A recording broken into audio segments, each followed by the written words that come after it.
first, I want to just kind of say thank you to you guys here and to you guys online that have been giving. We appreciate that so much. For Grace Church, I don't know if, right now it's kind of weird with COVID, you don't get to come and see and all that stuff, but there's a lot of cool things that are happening here. Obviously, it does the practical things, is, keeping the lights on, keeping salaries paid and stuff, but there is a movement that is taking place. And I'm so excited to get to be able to share that with you guys here in the next coming months of what we're going to be doing with that. But you're going to start seeing some physical things start taking shape here on the campus. So that's exciting. So thank you so much for giving. And we just continue to encourage you. Just continue to give. I get the awesome pleasure of transitioning from the giving segment, which is normally where I leave the stage, to actually getting to share the message with you guys tonight. PD, yeah, thank you, that one person, woo, see that hand. PD is getting to take some rest, and I get to bring week 3 to you guys tonight on the series title is Church for the Tired People. I want to make sure I bolded that so I wouldn't mess it up. That's what he's got going. But I've also got a twist on it, guys, because I've kind of got like a subtitle that I'm going to bring with it tonight. For you guys that don't know me, especially if you're online, you're tuning in, you're viewing us, my name is Jason Kimes. I am an elder here at church. I am the men's pastor here at church, or men's leader. That pastor word carries a lot of connotation to it whenever you say that, so I have to use that loosely. But I basically spend a lot of time online consistently Monday, Wednesday, and Fridays. I have a blog here for the Grace Church men that I get up every Monday, Wednesday, and Friday, spend time in meditation with God, and just to see what's happening. A lot of times those guys, they receive from me what I'm going through in my personal journey with Christ. A lot of times it's just me sharing, being real, being intimate, being vulnerable with them. And I'll be honest, I get a lot more feedback than what I thought I was going to get whenever I started this thing. My personal journey with Christ, you get to see it. I'm a body type, so my body actually shows usually everything that I'm going through. My wife, my son, my mother-in-law, I even see some people that we have in our table group, they get to experience that firsthand. So whenever Jason is going through something, usually everybody else in his sphere knows it and they see it coming. It can be a wrecking ball, it can be calm, soothing, it can be, it's a mess, I'll be honest with you. But that's what these guys get. These guys are the filter for me. They allow me to pour out of what Christ has got going on with me. And so whenever PD asked me, he's like, hey, do you want to speak? I was like, absolutely. I thought I was going to be really timid. I thought I was going to be anxious. And it started out that way on Monday. I had so much content. I was trying to figure out how I'm going to condense this down because I would have you guys here until the wee hours of the next morning. And so I started getting anxious. By Monday, my wife asked me, she's like, hey, how's it going? I was like, I'm really anxious. And by yesterday, I started kind of getting a calm. And what it was is, I was listening to praise and worship, and that's where I go to kind of center myself. And when I turned on the radio, you're going to get to hear the song later tonight. It just happens to be on Miss Jenny's cue of what she's going to be singing. And it just kind of just brought me down. It allowed me just to find that centeredness. I was able to take a couple deep breaths, remember that my God was sustaining me, my God would allow this to happen. And then he gave me this visual. And it's just like sitting in a coffee shop. Sitting here, chilling, relaxing, getting to talk to you guys. It's not that I have to change the world. It's not that I'm going to make some monumental task tonight. It's not that I'm climbing Mount Everest tonight. I'm literally getting to share with you guys what God has placed inside of me. So it's my honor to be able to share with you guys what God has given me. All right? So way I want to start this is I want to kind of share with you guys on a little trip that me and my family just took. We went and we were able to do some whitewater rafting on the Arkansas River. Aiden's like, yes, he was there. it was on that trip that it was preparing me for this sermon, and I didn't even know it. So the big thing for the trip was the kids, Aiden and Emberly and Zoe, they were all about like, hey, let's use the same company that we used the previous year that we went on, and we want the same God. And they called him Water Jesus. It was like, yeah, Water Jesus, because he looks just like the stereotypical children book of what Jesus would look like, right? And so my kids, I mean, he was fantastic, phenomenal guide. He was lighthearted. He was very informative, very good with us all. When we needed to get serious, he could get serious, but in the same sense, he kept us calm. He would just kind of introduce us to the sights and sounds and, what's going on. And so he built this huge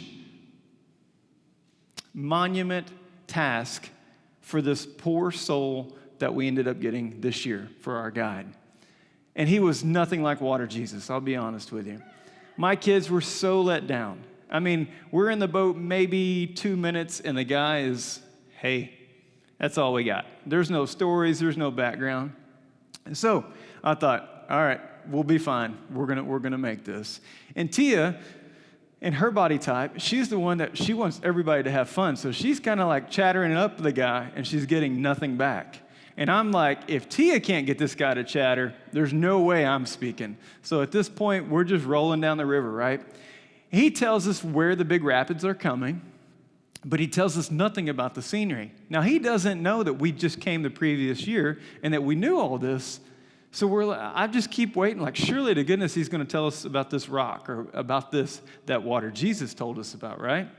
So this guide that we had this year, he's taking us down the same stretch of the river that we had already been down. But he's so less personal. He's so less informative. Now, he did tell us when the big rapids are coming ahead, but there was no relationship in between the big points in life. Now, where I'm transitioning is there's all kinds of guides in this world that will take you down this relationship of Christ. And if you've been listening to Pastor D for the last 2 months, that's what he's been talking about from this same point. There's lots of guides out there. There's lots of pastors. There's lots of preachers that are out there. And they're going to give you some type of Christian gospel from their stage. But what we're trying to do here is a little bit more intimate. And so the coffee shop picture that I got is just perfect for what we have tonight. It's just me talking and sharing what's going on with me. And I'm hoping that whenever you get up tonight, or you guys are seeing, that you guys will walk away with it and be like, you know what? There's something in there. I want to find it. So let's get started. Let's dive in. So the word deconstruction in church, you don't hear that much. But let me give you what it means in our terminology. It's the chipping away of things in your life that you have believed to be true that are not. Now, if you've been in church at any time whatsoever, there's probably some things that you would like to offload that you have received, one way or the other, whether it be good or whether it be bad. I was brought up in a very charismatic church all my life. I had that drug problem, right? We were drugged to church all the time, which is not a bad thing now that I'm looking back at it. I mean, we're doing less and less church as it is right now, especially with COVID going on. And so I look back in my childhood, and I really appreciate all the time that I spent in church. In those settings, we experienced a lot of moves of Christ, whether it be in, praying to the north, the east, the south, and the west. Tia always loved that.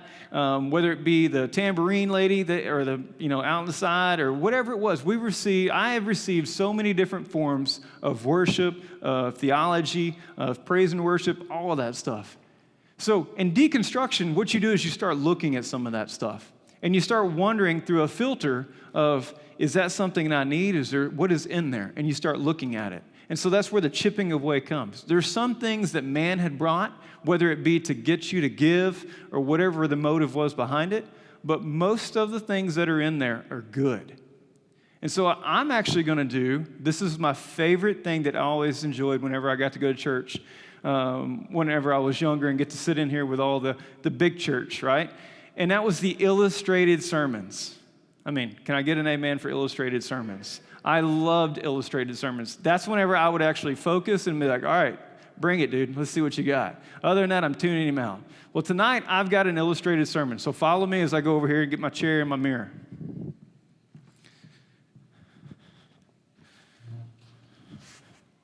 No, I was going to do both of them at the same time, but if I break the mirror in church, on stage, what does that mean? Nothing. Come on, stay with me here. I'm just moving. All right, you're getting to see yourself.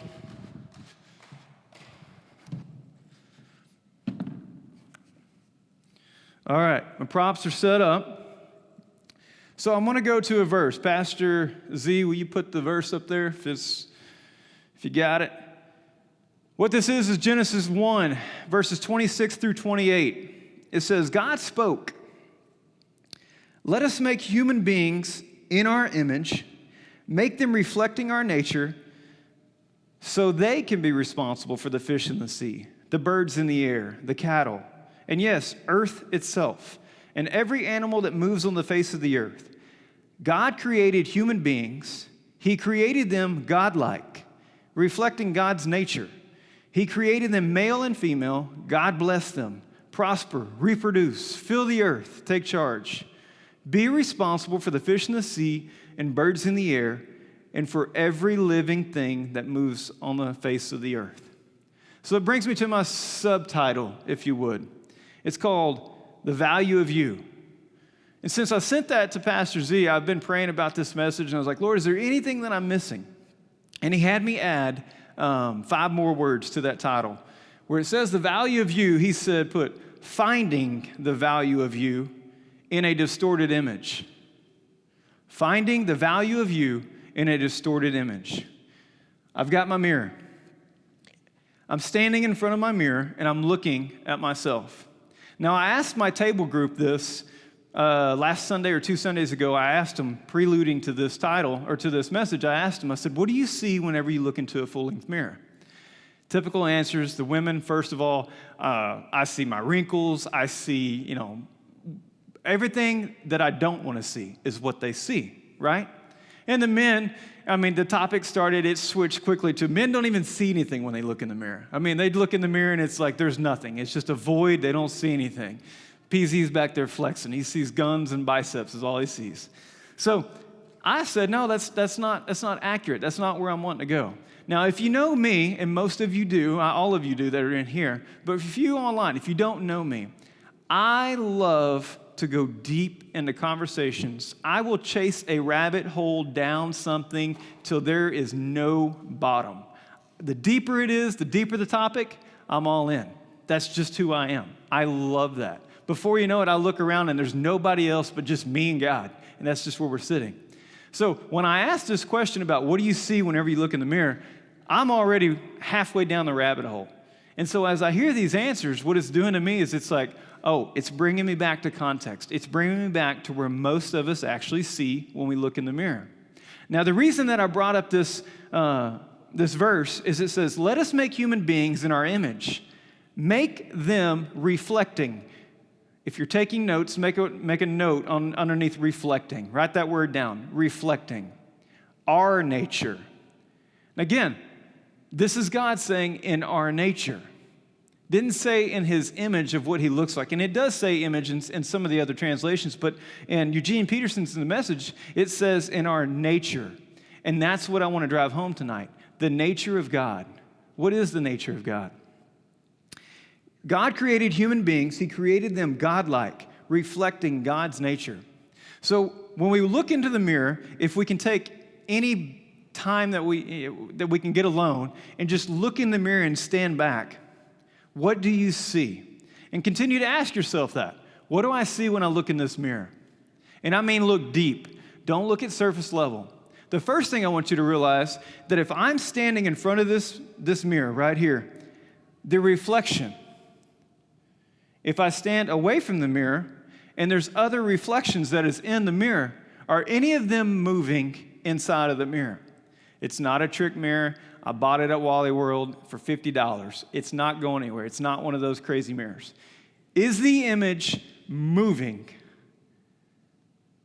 Is the reflection of the image moving? Everybody's shaking their heads. No, everybody online screaming at me. No, it's not. Okay, I got it. I hear you. Thank you. What I'm trying to drive is if we are reflecting God's nature, then we are the reflection in the mirror. So go with me on this.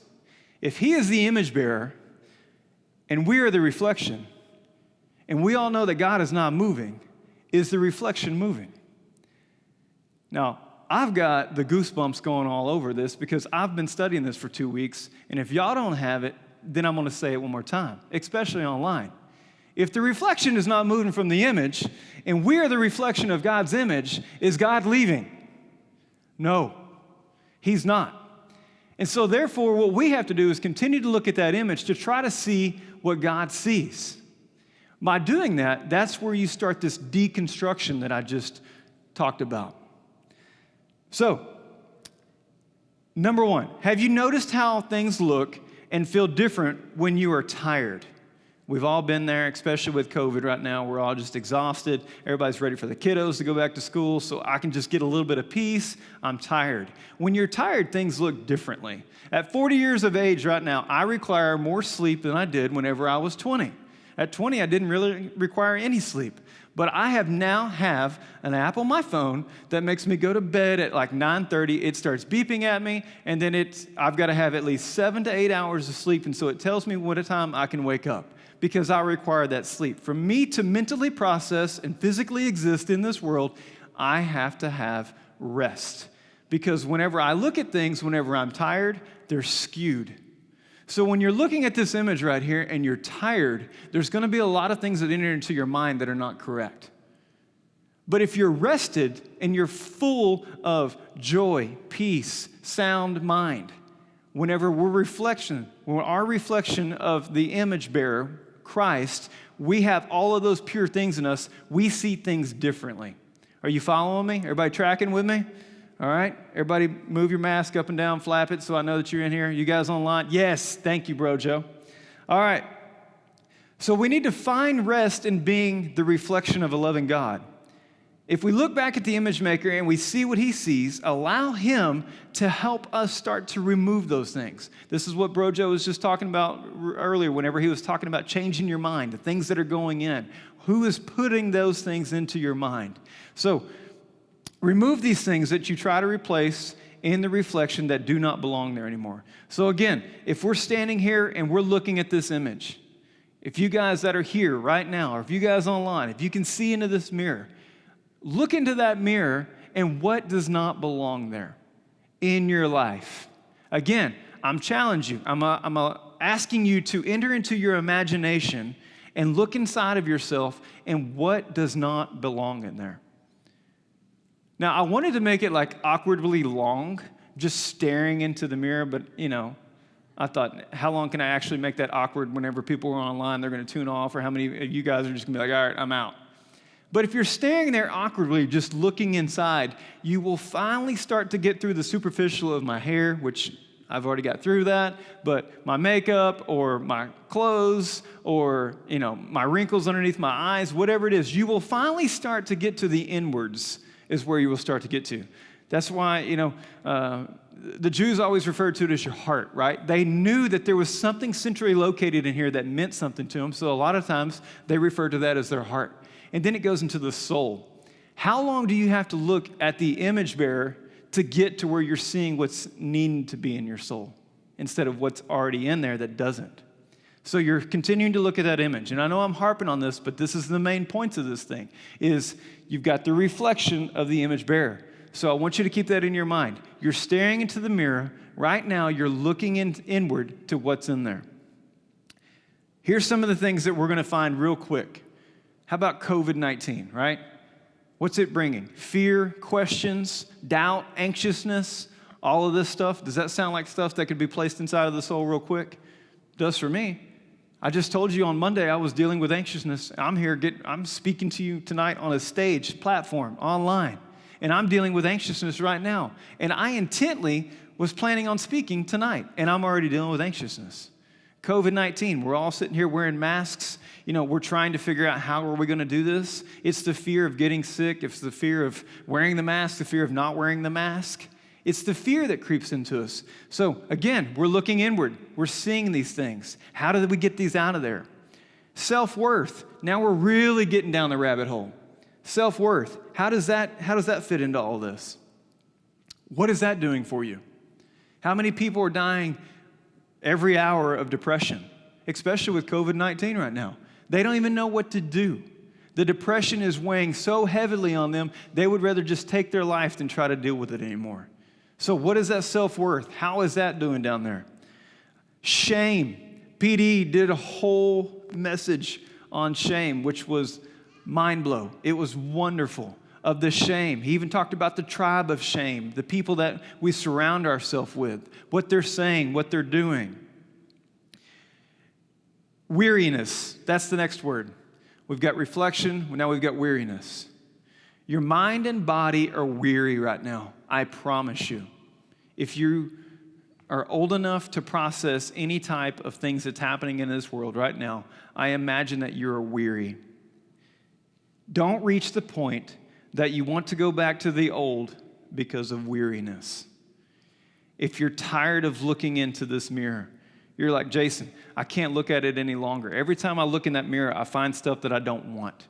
I'm too tired to try to remove that. I don't want to deal with it. I'm ready for everything just to go back to the way that it was, because that whenever it was like it was, I could deter my mind and just focus on what was next. But right now, what COVID has done is it has given us the biggest opportunity in generations to where we can sit and look at the unrest, okay? We have nothing else other to do than to look inward at this time. A lot of us are having to social distance by ourselves. You're able to look inward, and you're finding scary things in there. And so you're like, Jason, what do I do with it whenever I get to it? When I find the things that I don't want that are down deep, how do I get rid of it? What do I do with it? Well, you remember whenever I started out talking tonight how I said the difference between guides? There's some guides that'll get you to where you need to go. And then there's the guides that are going to walk with you. They're going to tell you about everything that's going on. They're going to give you answers. They're going to ask you questions. Those are the guides that you've got to find right now. There's not a better place than Grace Church to find those guides. If you are looking, they're sitting around you. I'm going to get down to the end of this sermon tonight, and I'm going to even spend a little bit more time on where you find those guides. This was a quote that I came across, I don't know, it's probably been on the men's group. I shared this with you. I think it was last month or something like that. I shared this. But it's, weariness with the burden of a situation and the exhaustion it brings is not the same thing as relief or true refuge. Weariness with the burden of a situation and the exhaustion it brings is not the same thing as relief. Again, that is us craving for things just to go back to the way that it was, because we are so tired of forging this new trail and this new journey of what life is bringing us. We're weary. We're tired of it. We just want to go back. If we're not careful, all we're doing is just adding to the things deep in our soul that are just driving us crazy, that are driving us further and further and further away from the image bearer.